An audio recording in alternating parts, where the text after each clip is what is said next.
ഞാൻ ഈ ന്യൂസ് മനസ്സിലാക്കി കുങ്കിയാനകൾ എത്തിയിട്ടുണ്ട്.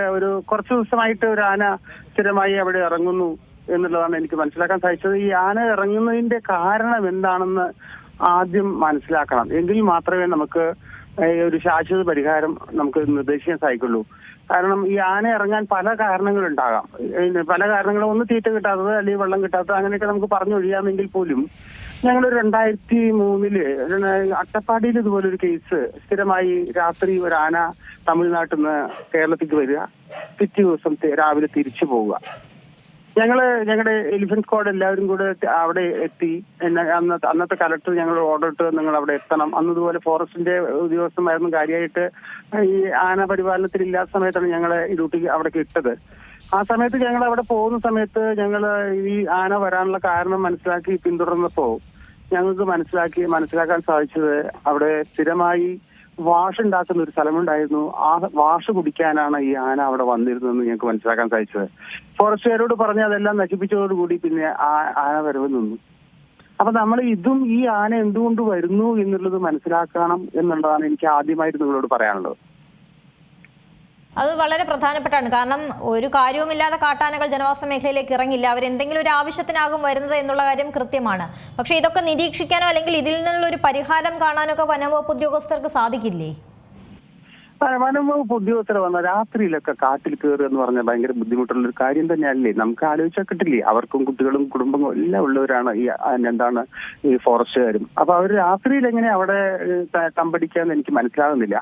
കാരണം നമുക്ക് ചെയ്യാൻ പറ്റുന്നത് ഈ ആന വന്ന് തിരിച്ചു പോകുന്ന വഴി സ്ഥിരമായിട്ട് ഒരു വഴി കൂടെയാണോ ഈ ആന കാടിനോട് ചേർന്ന പ്രദേശത്തേക്ക് ഇറങ്ങുന്നത്? ആ കാട്ടിനോട് ചേർന്ന പ്രദേശത്തെ നമുക്ക് ഈ ആന ഇറങ്ങാതിരിക്കാനുള്ള മാർഗങ്ങൾ അവലംബിക്കുകയാണ് വേണ്ടത്. അതാണ് പ്രധാനമായി ചെയ്യേണ്ടത്. ഈ പറഞ്ഞതുപോലെ ഈ വനംവകുപ്പ് ഉദ്യോഗസ്ഥർക്ക് അവരുടേതായ ഒരു പരിമിതികൾ ഉണ്ടാകും. മനുഷ്യരാണ്, ശരിയാണ്, അതൊക്കെ ശരി തന്നെയാണ്. പക്ഷേ അവിടെ ജീവിക്കുന്ന ആളുകൾ അവരുടെ കൂടി ഒരു സമാധാനത്തോടെ കിടന്നുറങ്ങാനുള്ളൊരു അവസ്ഥ കൂടി നമുക്ക് നൽകണമല്ലോ. അതിനുള്ളൊരു വഴി എന്താണ്? താങ്കൾ നേരത്തെ പറഞ്ഞതുപോലെ ഈ ഒരേ വഴിയിലൂടെ തന്നെയാണ്. പറയൂ. അതെ, അതിനകത്ത് കുങ്കിയാനയാണ് വന്നിരിക്കുന്നത്. അപ്പൊ ഈ ആനയും കൊണ്ട് അവർക്ക് അതിനകത്ത് ഈ വീടിന് അടുത്തേക്ക് വരുന്ന വഴി ഏതാണെന്ന് മനസ്സിലാക്കി ആ ഭാഗം നമുക്ക് ട്രെഞ്ച് പണിയാൻ സാധിക്കുന്ന സ്ഥലമാണെങ്കിൽ അവിടെ ട്രെഞ്ച് പണിയേണ്ടതാണ്.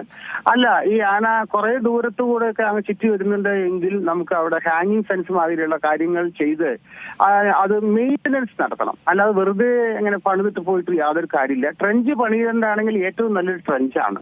ഏറ്റവും നല്ലത് ഈ സ്ഥലത്തേക്ക് വരുന്ന ആ സ്ഥലങ്ങൾ മുഴുവൻ ഒരു കിടങ്ങ് കുഴിച്ച് ആ കിടങ്ങിൽ കൂടെ പിന്നെ ആനകൾക്ക് വരാനുള്ള സാധ്യത വളരെ കുറവാണ്. അപ്പൊ അത് ഞാൻ പറയുകയാണെങ്കിൽ ഒരു 2-3 JCB വെച്ച് 1-2 ദിവസം കൊണ്ട് തന്നെ ചെയ്യാൻ സാധിക്കും. അതൊക്കെ ഫോറസ്റ്റുകാരും അതുപോലെ ആ ഡിപ്പാർട്ട്മെന്റും കൂടെ ചെയ്യേണ്ട കാര്യങ്ങളാണ്.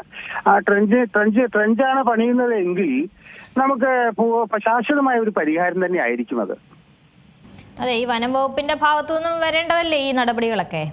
അതെ, വനം വകുപ്പിന്റെ ഭാഗത്ത് തന്നെ വരണം. വനം വകുപ്പ് ഉഷാറായിട്ട് തോന്നുന്നു. വനം വകുപ്പ് കുങ്കിയാനെ അവിടെ എത്തിച്ചിട്ടുണ്ട്. ഇനി വനം വകുപ്പ് മറ്റുള്ള ഉദ്യോഗസ്ഥന്മാരെ അവരെല്ലാവരും എത്തും. അവരെന്താണെന്ന് വേണ്ടത് അത് നോക്കി അത് നടപടിയെടുക്കുന്നതാണ് എന്റെ വിശ്വാസം.